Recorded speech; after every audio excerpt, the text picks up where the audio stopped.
আমার পিছনে পৃথিবীর সব থেকে এক্সপেন্সিভ কার্স রয়েছে। মজা করছি না, আমরা আমাদের হাতে পেয়েছি টোটাল $250 মিলিয়ন এর কার্স। তার মধ্যে একটার দাম এমনকি $100 মিলিয়ন। আর আমরা সেগুলোকে ওড়াবো, জলের উপরে চালাবো, ড্রাইভ করব, আর এমনকি আকাশেও উড়বো। এই সমস্ত গাড়িগুলো কেন তো দামি আপনাদেরকে দেখাবো। শুরু করব আমরা এই $1 গাড়িটাকে দিয়ে। এটা তো পুরো একটা জঞ্জাল। আপনি কেন এটাকে $1 বিক্রি করে দিচ্ছেন? তুমি দেখতেই পাচ্ছ এটা কোনো কাজের নয়। আমি এর উপর সময় আর টাকা নষ্ট করতে চাই না। যদি আপনি এই ডলারটা ধরেন তাহলে ডিল ফাইনাল। এবার তাহলে ব্যাড বয়কে স্টার্ট করা যাক। ও, আমি তো ভাবিনি এটা স্টার্ট হবে। এই গাড়িটা চলছে কিভাবে? কত ধোঁয়া বেরোচ্ছে, এটা তো পাগলামি। $1 কার, $1 কার, $1 কার, $1 কার।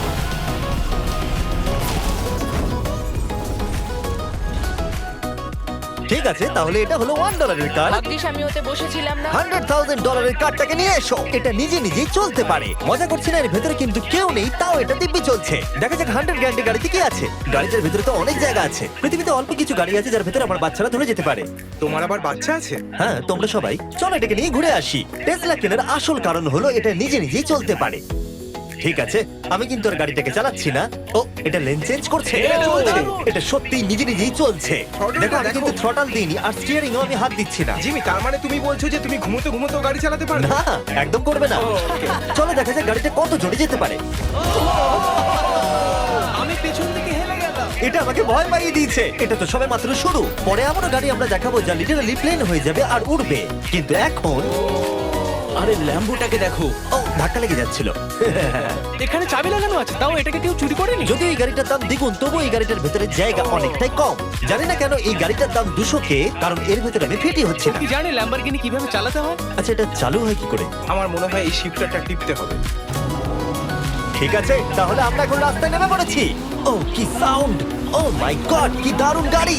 এই অনেক পাওয়ার আছে দেখছি। ও মাই গড, গাড়িটা তো ইনসেন। আমি আস্তে করে থ্রটাল দিলে গাড়িটা খুব জোরে দৌড়চ্ছে। আমার ড্রাইভ করা সবথেকে ফাস্টেস্ট কার এটা। যদি তোমরা কোনো ভালো গাড়ির সন্ধান করে থাকো তাহলে ডেফিনেটলি এটা সেই কার। আর এবার আমরা $300,000 গাড়িটাকে দেখাবো। আর এটা হলো সম্ভবত পৃথিবীর সবথেকে সেফ কার। এটা ট্যাঙ্কের মতো মনে হচ্ছে। আচ্ছা, এটা কি মিলিটারিদের গাড়ি নাকি? হ্যাঁ, এটা কিন্তু খুব উঁচু। তুমি এটাকে ল্যাম্বরগিনির সাথে কম্পেয়ার করো না। হ্যাঁ, ঠিকই বলেছো। চলো এবার দেখা যাক এই গাড়িটা কেন তো সেফ। প্রথমেই দেখাবো এই বুলেট প্রুফ উইন্ডো, যেটা এতটা মোটা। এই গাড়িটাতে একটা এক্সপ্লোসিভ প্রুফ আর্মার আছে। পরে এটাকে আমরা টেস্ট করব। গার্ড, তুমি কি বাটনটাকে প্রেস করতে চাও? না, একদমই তুমি নয়। কি স্মোক স্ক্রিন বাটনটা টিপতে চাও? Please? ওহো, ওহো, এটা তো দারুণ।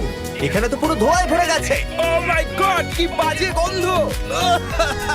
কিন্তু এই সব ফিচার্স গুলো এই গাড়িটাকে একদমই সেফ বানায় না। এই পুরো গাড়িটার চারপাশে এক্সপ্লোসিভ প্রুফ ফ্রেম রয়েছে। আর আমরা প্রথম যারা এই গাড়িটাকে টেস্ট করছে, উদাহরণস্বরূপ ওই $300,000 গাড়িটাকে ওড়ানোর আগে আমরা একটা নর্মাল গাড়িকে ওড়াবো। দেখা যাক প্যাসেঞ্জাররা বেঁচে থাকে কিনা। 3, 2, 1।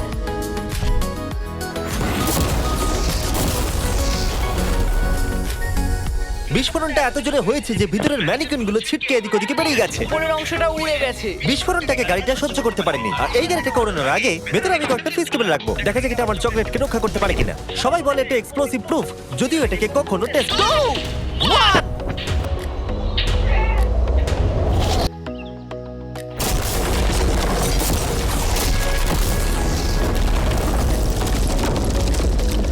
এটা শুধু জাম্প করলো। গাড়িটা ব্লাস্টটাকে সার্ভাইভ করলো, শুধুমাত্র কিছু স্ক্র্যাচেস পড়েছে। উইন্ডোতে একটা ডেন্টও পড়েছে। আরে দাঁড়াও দাঁড়াও দাঁড়াও, ফেস্টিভ্যালস গুলো কোথায়? চ্যান্ডেলার বেরিয়ে যাও। মেরে দিলে। ফেস্টিভ্যাল গুলো সার্ভাইভ করেছে। যদি তোমরা এমন গাড়ি চাও যেটা বিস্ফোরণ সহ্য করতে পারবে, তাহলে আমি এই গাড়িটাকে রেকমেন্ড করব।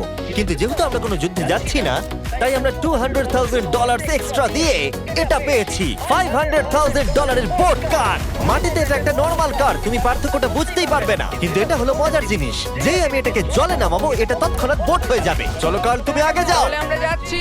ও, আমার এটা ঠিক মনে হচ্ছে না, আমার এটা ঠিক মনে হচ্ছে না। আমি ওদের আগে পাঠালাম কারণ আমি দেখে নিলাম এটা কাজ করছে কিনা। এটা জলে চলছে না, আমরা ভাসছি। দেখে মনে হচ্ছে কাজ করছে। দেখা যাক এবার কি হয়। ও মাই গড, আমরা জলে গাড়ি চালাতে চলেছি। ও, এবার এটাকে ধরে রাখতে হবে যতক্ষণ না বিপ শোনা যাচ্ছে। বিপ শোনা গেছে। এবার আমি এটাকে নর্মাল গাড়ির মতোই চালাতে পারবো, কিন্তু জলের ওপর দিয়ে। থিয়া, ধরে বসো। এটা তো দারুণ। 5 সেকেন্ড আগে এটা একটা গাড়ি ছিল। জোরে চলো। আমি ওদের সাথে থাকতে পারতাম, কিন্তু আমার গাড়ি এবং বোটে বমি ও, পায়। ওকে, দারুণ।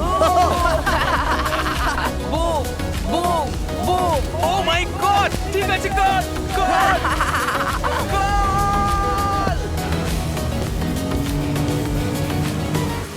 আমাকে এটা ড্রাইভ করতে দেওয়া উচিত হয়নি।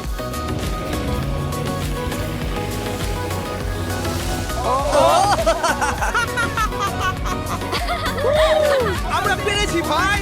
রুল নাম্বার 1, ক্রিসের থেকে অনেকটাই দূরে থাকতে হবে। তিনটে গাড়ি গোল করে ঘুরছে। ও ওরা তো জলের মধ্যে ড্রিফট করছে, পুরো ডোনাটের মতো লাগছে। আমার 5 সেকেন্ড আগে এর সাথে দেখা হলো। এখন আমরা রেস করব। 3, 2, 1, গো! ও খুবই জোরে যাচ্ছে। ও তো ট্রাই করছে না। চলো, জোরে চলো। ও আমরা ওকে হারিয়ে দিচ্ছি। ও আরে ও তো আসতে হয়ে যাচ্ছে। আমার বিশ্বাসই হচ্ছে না আমরা ওকে হারিয়ে দিয়েছি। এটাও খুব জোরে চলে। জয় উপভোগ করতে ফেস্টিভ্যাল বার খাওয়া সবথেকে ভালো সেলিব্রেশন। এই নাও কিছু ফেস্টিভ্যাল খাও। এই আমি ধরে ফেলেছি। ফেস্টিভ্যাল এই পৃথিবীর নাম্বার 1 চকলেট। না খেয়ে থাকলে অবশ্যই খাওয়া উচিত। মজার বিষয় হলো আমরা এই তিনটে গাড়িকে চালালাম, তাও আবার জলের ওপর দিয়ে। এটা দারুণ। জিমি আমার এটা দারুণ লেগেছে। আর আপনারা শুনলে অবাক হবেন, এটা সবেমাত্র শুরু এই ভিডিওর। আমাদের লিস্টে এর পরের গাড়িটা লিটারেলি উঠতে পারে। আর যেহেতু আমার উঁচুতে ভয় লাগে, তাই আমি কার্ল আর নোলানকে পাঠালাম এটার জন্য। ভাই এটা কি হচ্ছে? এই গাড়িটা শুধুমাত্র মাটিতেই চলতে পারে তা নয়, এটার দুটো উইং আছে যেগুলো এটাকে 8000 ফিট ওপরে আকাশেও নিয়ে যেতে পারে। এই গাড়িটার মধ্যে একটা প্রপেলার লাগানো আছে। এখানে থেকে তুমি টেক অফটা দেখো আর আমি প্লেনে গিয়ে ওকে ফলো করছি। আমার বিশ্বাসই হচ্ছে না এটা আকাশে উড়বে। এটা টেক অফ করছে। চাকাগুলোর মাটিতে নেই। দেখো আমার পাশে একটা গাড়ি আছে যেটা উঠছে। গাড়িগুলোতে একটার পর একটা দুর্দান্ত হচ্ছে। এটা আমি বিশ্বাসই করতে পারছি না। একটা গাড়ি যেটা আমার মাথার উপরে উঠছে। ও মাই গড, এটা কিন্তু দারুণ লাগছে।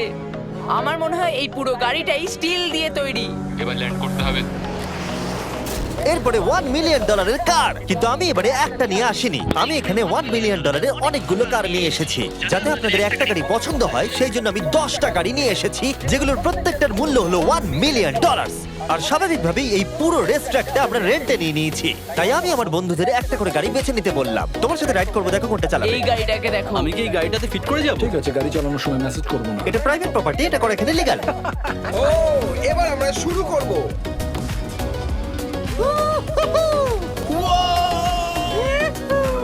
আমরা কখনোই মরবো না।